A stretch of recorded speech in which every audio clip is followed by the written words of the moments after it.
would have loved to spend $2.5 million on a house in freshwater. And at that stage, that was what my portfolio was worth.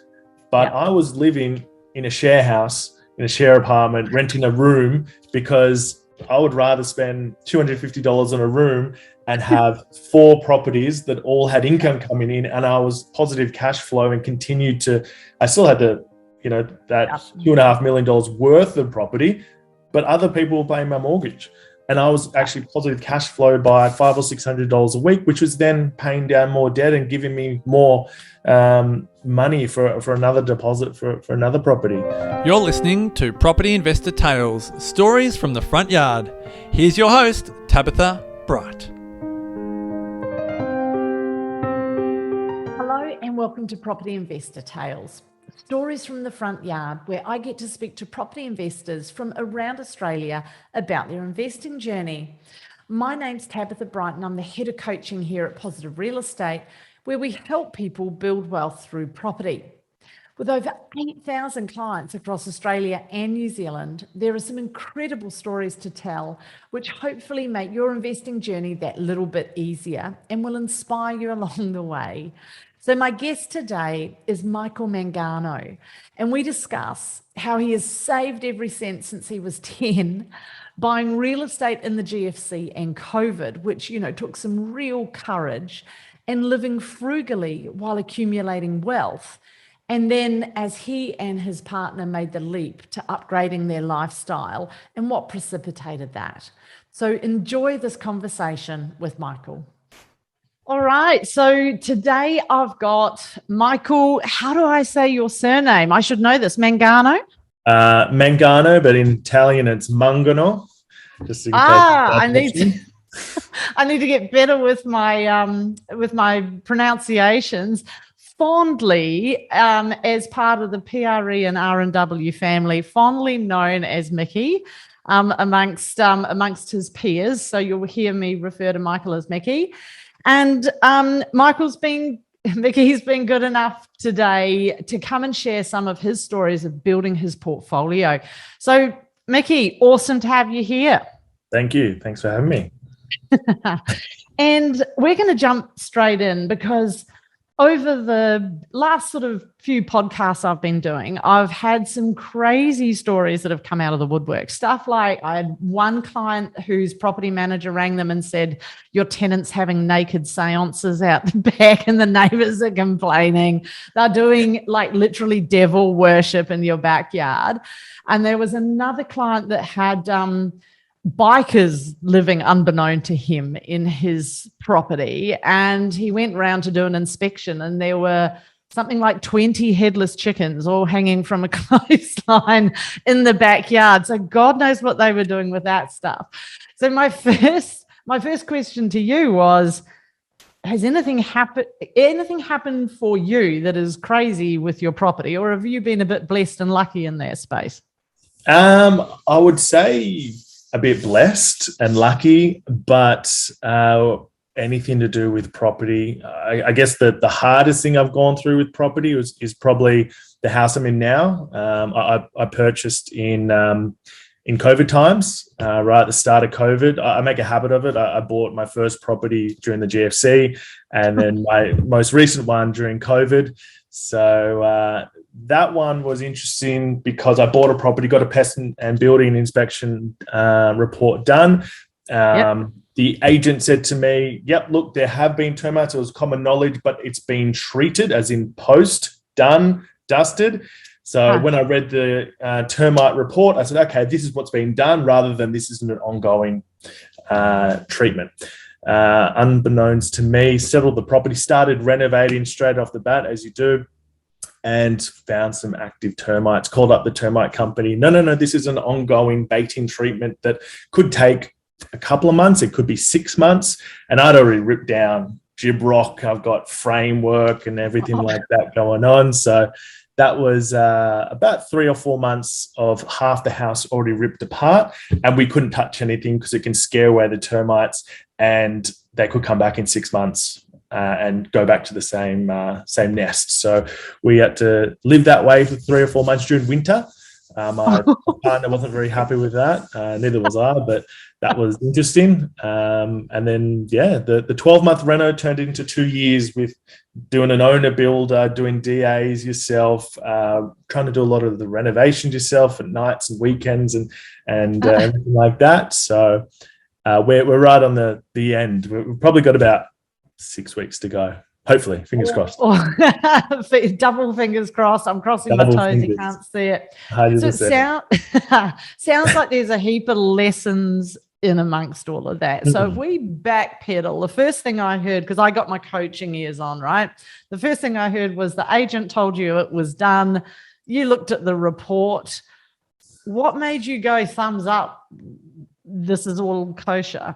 Because whenever I hear an agent say it's all good, that's when I start to double down. I think it was more along the lines of I knew there was an issue, and I did my DD. I got the building inspection report, the termite report. I knew there had been termites, and that was like a known, but it's how you read that report, and you sort of have a little bit of trust going, okay, well, there have been termites. It's done, but maybe I should have. I called up the builder actually, just have a chat about that. But I should have really had a chat to the termite people and the pest people and clarify the situation on that front, which I've learnt my lesson. And I will definitely, when buying a property that's in the millions, even a rundown old asbestos shack, I will still be calling up to make sure that everything is hunky-dory. So I just heard asbestos in amongst all of that as well. Yeah, so asbestos cladding, which it's another thing that it actually had cement fiber sheeting sheeting 6 or 7 times down the report, and on somewhere down on the 30th page it said small chance of asbestos sheeting. So because the owner got the building inspection report and the termite report done to provide to potential buyers. And in this scenario, a lot of people will do this because it costs you $100 to get access to those reports instead of paying $300 to $500 for both reports. It's more cost effective if you're looking at lots of properties. But that also means that the building inspection report is done for the owner, which means that they will structure and word it in a way that is leaning towards what the owner would want, which I think sometimes you got to toss up. Do you just spend that extra money and get your own, reports done? I know it costs a lot more, but, recladding business, a whole house and getting rid of asbestos is expensive. So anyway, I know what the sound of asbestos. I know what the sound of asbestos sounds like now. So if I tap on a wall, I'll know exactly what it sounds like. So you talk about learning things, and that's definitely something I've learned. That's a great skill. My father, he's a serial renovator, so you'd probably get on well with him. He's a graphic designer by trade, but he's pretty much a registered builder. Like he can build anything. And he has something that we fondly call repiler's stomp. So when he walks around the house, he always does the little dance where he stomps on the floor from room to room. Or the little tap on the wall and all those little, intricate moves that you do. Yeah, that skill has not been passed on to me. I'd prefer to not be as hands-on. But, it's a great way to get yourself a leg up in the property ladder if you have got that time. And I mean, I know how hard you work. I know the hours you put in your, we'll call it your day job.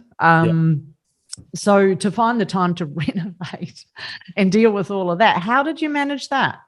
I think it's about just making the time. I would do, I remember when I first bought the place, this is the first room we did. I'm sitting at the moment in our master bedroom. I've got a desk here for the moment while I'm repainting one of our bedrooms at the moment, which is usually my study.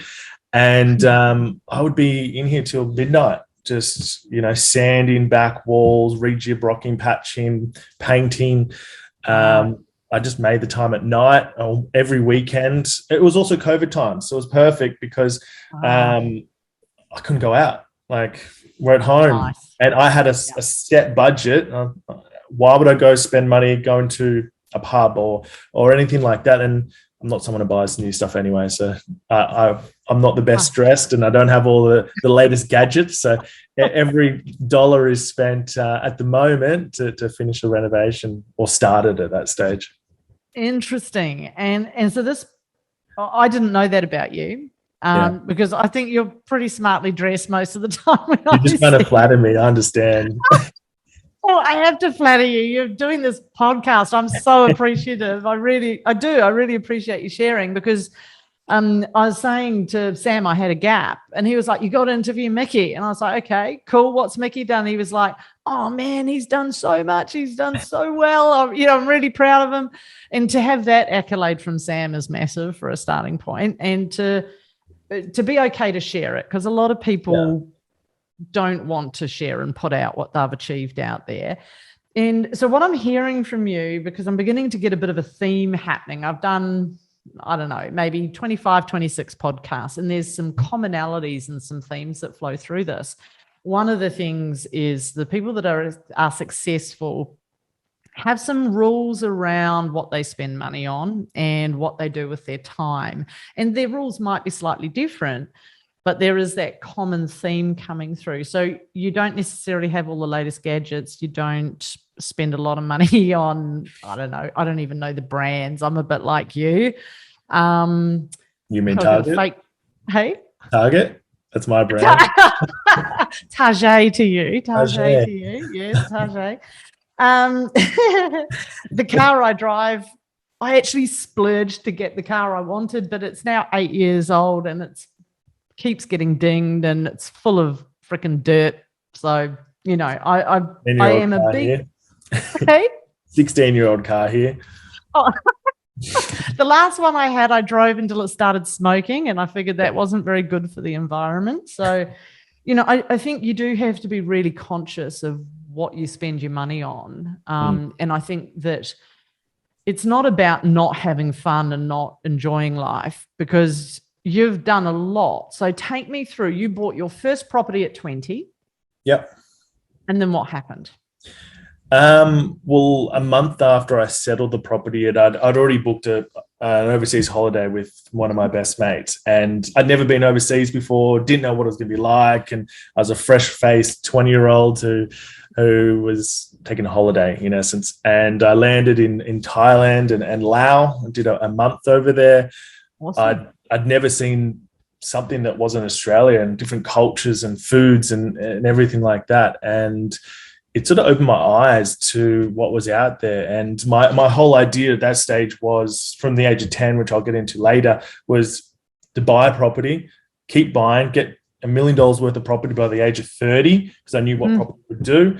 And I think when I got back, my priorities shifted slightly. I really wanted to travel. I wanted to go to Europe, and I wanted to go traveling for long periods of time. And I'd already purchased one, so I paid down the debt as quickly as I could. I even had a 1-bedroom apartment which had a double height garage and had a loft area in there. My mate was at uni finishing off his degree, and then he worked for PwC, and he was working at PwC earning peanuts, and he would rent out that loft for $150. This is Northern Beaches, 15 years ago, but that was awesome. Cheap. That was cheap. So it was just about paying down that debt. And then when I got to the age of 24, I went traveling for a year, then moved to Sweden for a year, and then traveled again for another year. So 3 years away. And that sort of changed my perspective on what I wanted to do. But I still came back from traveling not really knowing what I wanted to do. And I hopped into a couple of jobs, one being in the solar industry for a while, and another one for recruitment, which I hate recruitment. It was just the worst job ever. Sorry for any recruiters out there, but you do a great job, and I would never want to go back into that industry ever again. But then ended up bumping into someone I went to primary school with, actually, and that's Brennan Latimer. I didn't know you went to primary school with Brenno. I did. So we used to jump on our skateboards and skate around his street and go through the garage into the back grass through his house. Bumped into him when I was out, and we had a chat, and he tried to recruit me, and I said, thank you, but no thank you. I wouldn't want to work with friends. And long story short, I ended up going for a couple of other interviews with other agencies for similar roles and asked for his opinion. And popped into the office and actually got interviewed by Sam. And I wasn't here for an interview, I was just here for a chat to get his insight into these other companies, but found that what he had there was tenfold better than what I'd been offered elsewhere. So we started that conversation and been here 6 years. Wow, fantastic. Yeah. And it's been awesome working with you over the years. You and I are we talk about whether you bleed blue or you're R&W red, but really we're far more interconnected than we ever used to be. And we rely heavily on you guys, from your property management to resales for clients to market information and so forth. It's awesome having you guys as part of our team, and understanding the retail market is so different for somebody like myself who's never been a retail agent. Understanding the retail world is super important. Your goals when you were 20, because you're 35 today. Yep. Tell me about, what were your goals when you were 20? You bought this property. I mean, that's a big purchase for a young person about to go overseas. Yeah. So that takes some courage. Yep. Well, I'd been saving since I was about 10, and every bit of Christmas money or every job I had since I was 12, paper runs and working at Woolies or Food Works or hospitality or anything, all my money went towards that. Yeah, well, long story short on that one, my parents split when I was 10, and that's when I went into our local paper, which is the Manly Daily, with a highlighter, and I'd be looking for an apartment for my dad. He ended up buying a 2-bedroom apartment that I'd highlighted and did all that in Avalon, and then ended up finding his house in Bugola Plateau. So he bought that in 1999 for $499,000. Wish you could buy one for that price now. They're probably worth anywhere from $2.5 to $3 million for that same property in 22 years. So a bit of growth there. That's nothing. But even when we were looking at 1997 and 1998, they were 350 and they jumped to 500. So even in that time period. So I guess I saw that and I thought, well, if that can be so much of a wealth creation strategy, just to buy something and hold it and buy good property, and how else are you going to earn money, save 20% of your wage, and is that going to get you through and allow you to do what you want with your life? Not at all. You've got to invest. That's quite a unique outlook for a 10-year-old. Well, I knew I liked property as well. It was, it excited me when I was doing it. So I always knew I wanted to buy property. So it was, I guess, again, I never bought the new phones, computers, clothes, everything like that. So it was all saving. And I guess when you come from that sort of mindset, Italian dad who's, property, mum was quite savvy. Pay it off. Yep. Yeah. So they were always along that same lines of save your money, buy a property, everything like that, which is lucky for me because I liked it as well. And I had that backing and that education around that of, it will do well. Because otherwise, I met so many people traveling who they're getting back home with not a dollar in their bank account or not knowing what they're going to do. And we know property is a long-term strategy. So you buy something, you hold on to it and you do well. Yeah. And that whole long-term strategy thing, sometimes I know it can be something that we struggle with. We read results and we see these results. Like I know I had a similar trajectory. We arrived in Australia in 97. Yep. And I remember looking around thinking we probably need to buy something. I'm in Melbourne. I was looking around Paran and South Yarra. When I started looking, they were around 300, 350 for a single fronted cottage. And then by the time I purchased, I paid around 400 for the place I'm still in today. Yeah. And I remember thinking, oh my God, I've overpaid. Like I've just done the stupidest thing ever. Because it seemed like so much money. I had a $350,000 mortgage and I would sweat it at night because I myself had a property when I was 20. I got married young. Some of you might have seen previous stories. And we bought our house, and I bought it for 135,000.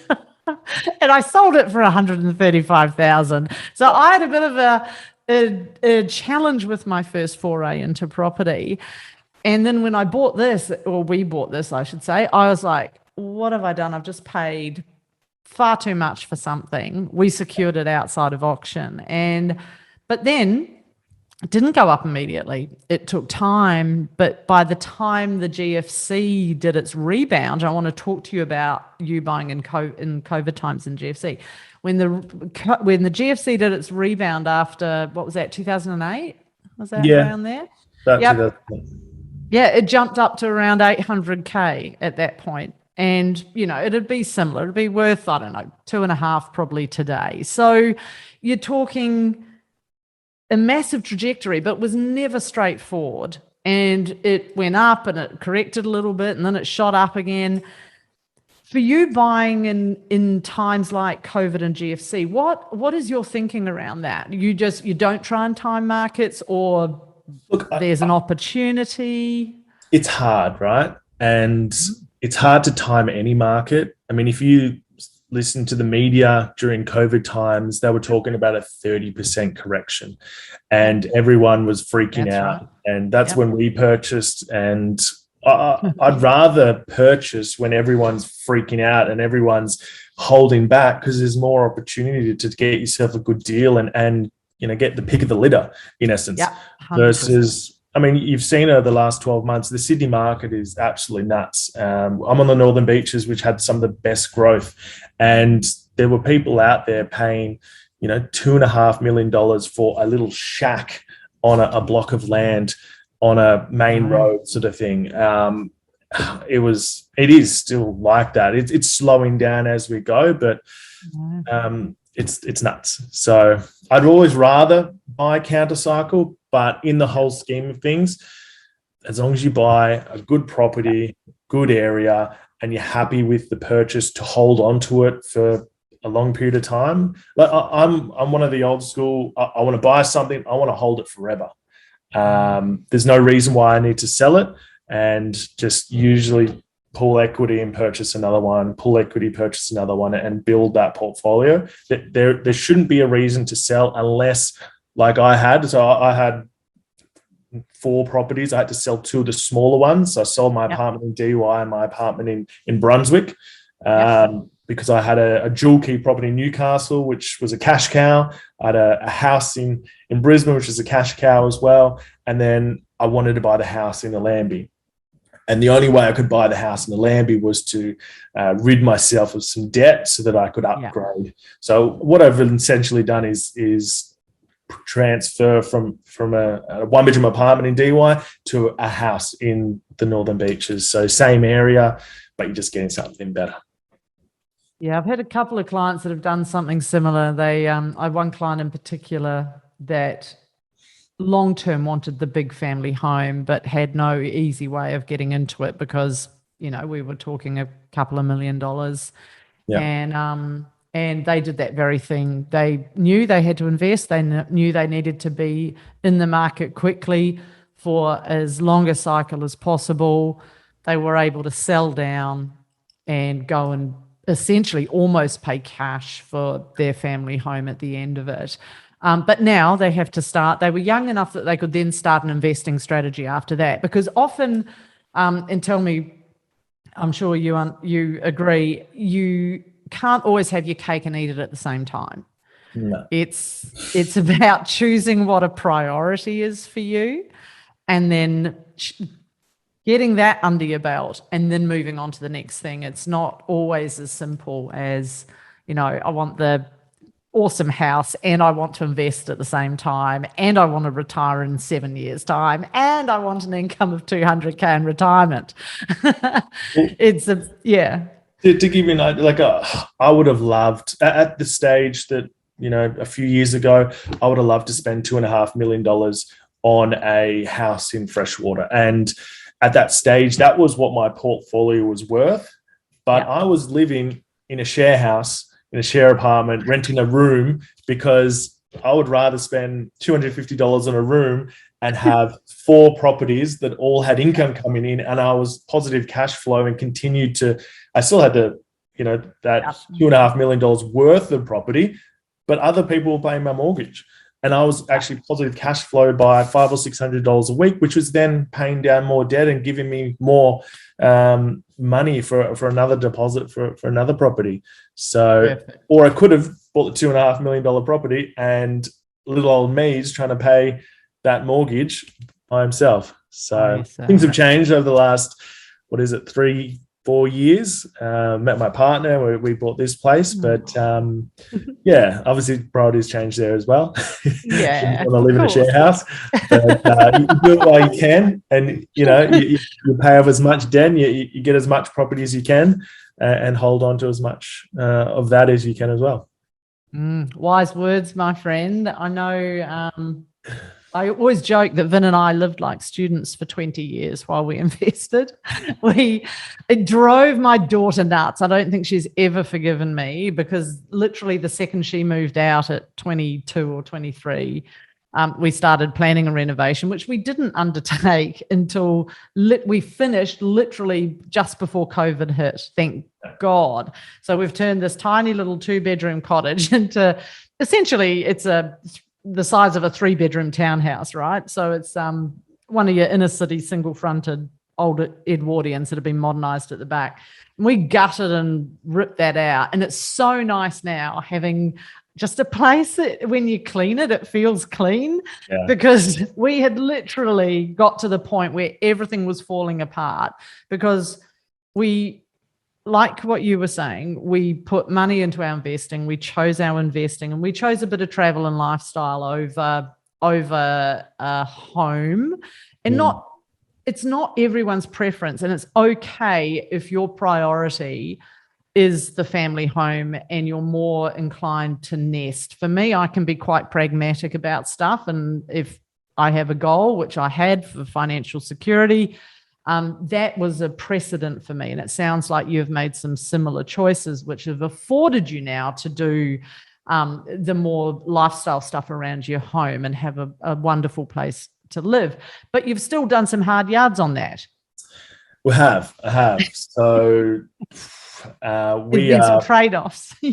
I'll be closing on about $400,000 with the renovations. We even put we're doing owner builders. We're saving. If I was to get someone else to do it, it'd probably be close to $650 to do what we've done, and we'll probably spend $400. But we did owner builder. We did the DAs ourselves. We've done 2 kitchens, 3 bathrooms, new flooring, repainted inside and out, reclad the house. The whole backyard's been transformed by a landscapers, new front fences, you name it, everything's been done. But that also, even the small things. So I went on Gumtree and Facebook Marketplace and found a developer who was selling an old display kitchen and got all the cabinetry for $2,500, which was worth about $25,000. Got the appliances for half what they were. They're all Miele appliances. I'd never go out and spend $23,000 on Miele appliances, which is fridge, oven, cooktop, range hood, sink, everything. And I got it for $11,000. Even the kitchen downstairs for the granny flat that I've built, that's all Miele appliances as well. Again, from another display suite where we got the discount on. So vanities, I went to an auction warehouse in Smithfield out in the west of Sydney, and they've got $1,200 to $1,500 vanities for $350. Anyone looking for a vanity or anything to do with your kitchens and bathrooms or anything? I'll get a little bit of a plug to Renovays Auctions in Smithfield. They got some great deals. They do the auctions on Saturday and building materials on Wednesday. Hopefully I get a cut for that. It's a great tip. Thank you for that. Thank you for that, Mickey. It's awesome. And how do you think and this isn't a leading question, I'm just genuinely curious, has being in the environment, being surrounded by people like Breno, Sam Saggers and so forth, has that given you a different outlook on your original strategy, or have you still pretty much followed essentially, what you learned from your father around money habits, investing? Tell me a little bit about that. Yeah, no pressure. I don't think I would have purchased interstate if it wasn't, or even probably outside of Sydney, to be completely honest. Look, I still would have done really well. Cash flow wise, it would have been a different story because, I mean, I purchased a dual key property in Newcastle, which is something like a 7.5% yield at the moment, which was bought in 2017. Nice. So same thing with the house in Brisbane. I mean, I think I would have definitely just bought Northern Beaches, and I would have done well, but I would have been putting my hand in my pocket every week to do that. Would have slowed you down, maybe. Yeah, I would have had to buy apartments. I wouldn't have been able to buy houses. They're just too expensive at that stage. So it would have changed my lifestyle. I would have had to really, instead of earning money every week, $500-600 a week, I would have been paying $500 or $600 a week to pay my debt on my investments. So it would have been different. It'd be interesting. Interesting. So, I'm just always interested to see, how it's changed people's psychology around their investing. Yeah. And I heard you say something that I just want to hone in on. I heard you say granny flat downstairs. Yeah. So even though you've got the dream home, you're still looking at cash flow options for yourself. This is what I love about what you're doing. Well, look, purchase the property with the understanding that we'll start a family, and to do that, we'll obviously drop onto one income. The last thing you need to really worry about when you're having a family and you've got kids is look, does your partner need to go back to work? And sometimes you don't want them to have to go back to work. You want them to be able to, be with the kids and not have to go to childcare, or instead go to play dates with other people's kids instead, so that when they go to primary school, hey, that's a different story at that stage. The kids have had all the nurturing they could ever want, and then you can make a decision at that stage to do what you want. So look, what we'll do with the granny flat after that whole, who knows when that's all going to be finished. But for the short term, it fit in with what we wanted to do with our life. We don't want to stress about money. We want to, go through the next decade of, do we want a new couch? Hey, we can afford it because the tenant downstairs is paying half of our mortgage. Do we want to go on a holiday, or do we need to upgrade the car? It's not about that. I don't like the thought of having to worry about the cash flow side of owning a property, and that's the best way of, you can own your own home, you can have nice things, you can have a nice garden, backyard, front yard, but still, you have that opportunity to worry less about the cash flow. I like how you think, and I like your approach to that cash flow. I've had a number of clients that have bought investment properties, and they've been single. So as you know, when you're single, if your servicing's not that great, it can be a bit of a challenge getting moving and getting properties under your belt. And a number of them choose to have a boarder in the second bedroom and so forth, and it provides some fantastic servicing. Or if they're if it's not a formal lease, let's say that, it just helps with cash flow, right? So well, that was my first property. I had that loft in the That wasn't a formal lease. That was just $150 a week put in my hand, and that was spent on groceries, petrol, and maybe going for a few beers. Fantastic. And I've just got the one that got away. I've made a couple of notes on my research on you, young man. So got a list. The one that got away. Oh, you got a list. Ones that got away. I think if you work in the industry, you've got a passion for real estate and investing, there's more than one, right? I guess the first one that got away was just before I went traveling in 2011. So I bought my first property, about to go away for 3 years, and I saw this 2-bedroom terrace in Manly. It was $650,000. Now, if you're buying a 2-bedroom terrace in Manly these days, you're probably looking close to $1.8 to $2 million. And I thought I should buy that, but I thought, I don't want to wrap up all my cash in another investment property when I'm just about to go away for a year traveling. And that would have really restricted me, because I went away for 3 years and I definitely wouldn't have been able to do that. So I wish I bought it, but then I also look back and say, and think that I got more out of been away and seen all these different countries, and I think I got more out of it. Completely honest. But then another one, 2015, I missed out on a 3-bedroom apartment in Manly again. That was $900,000, and I just couldn't get to that 900 at that stage with my current portfolio. And I think there was also 2015 a house in Freshwater on a main road, but that was $990, I think it was.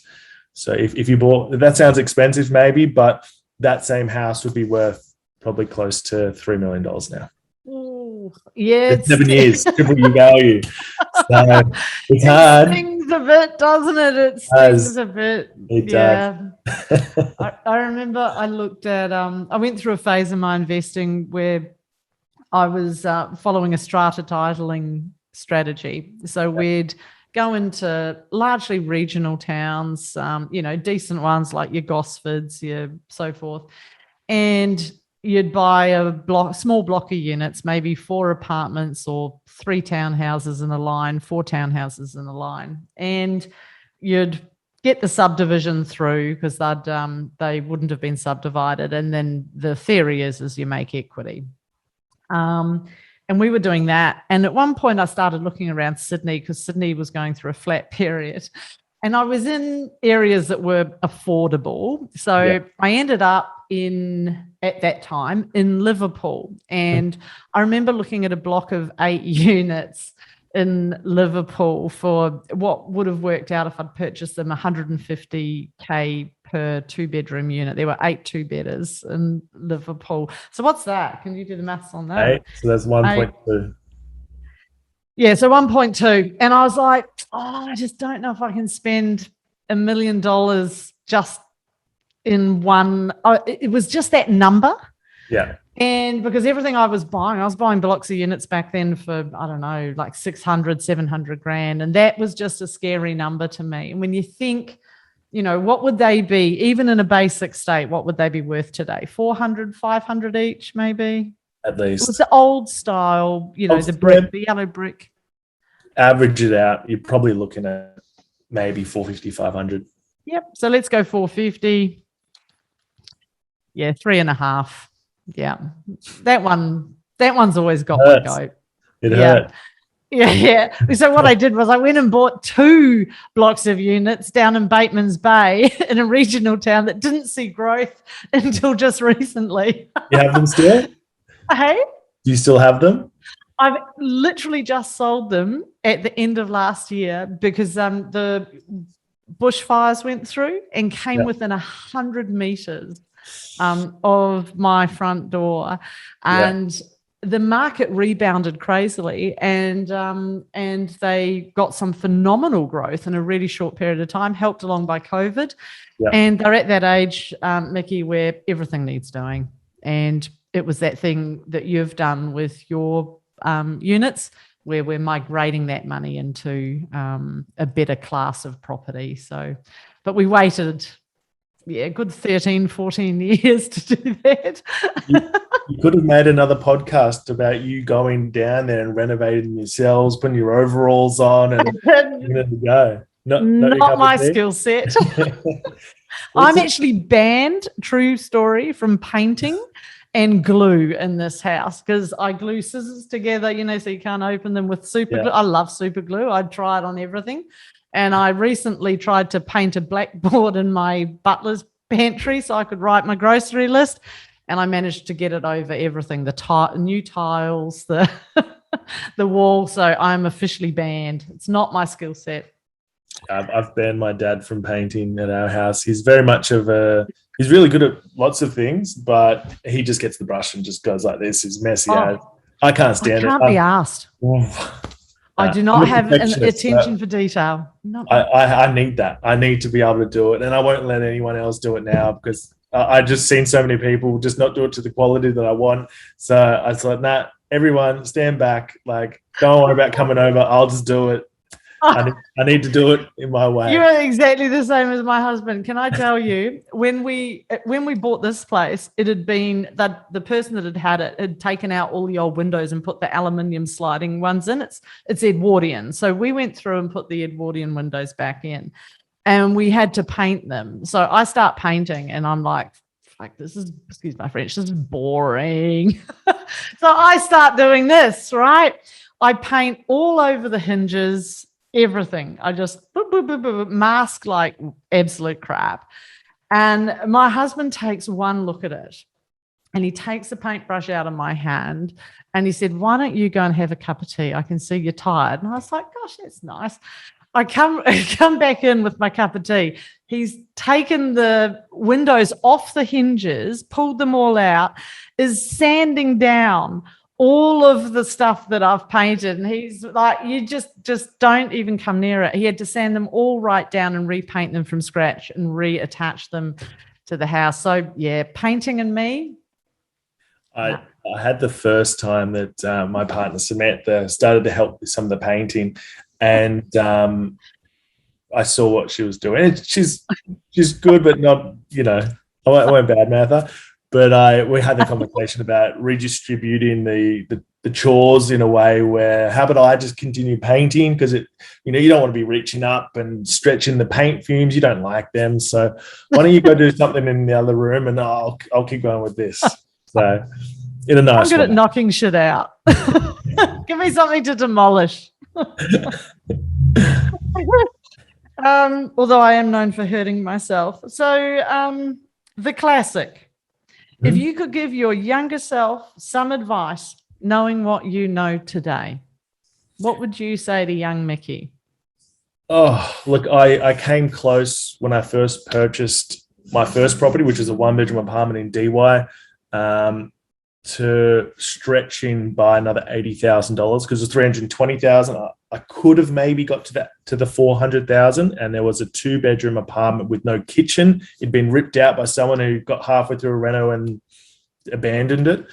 And I wish I'd stretched to that one. And I think the big lesson out of that is to always stretch and strive for the slightly better property in the slightly better suburb.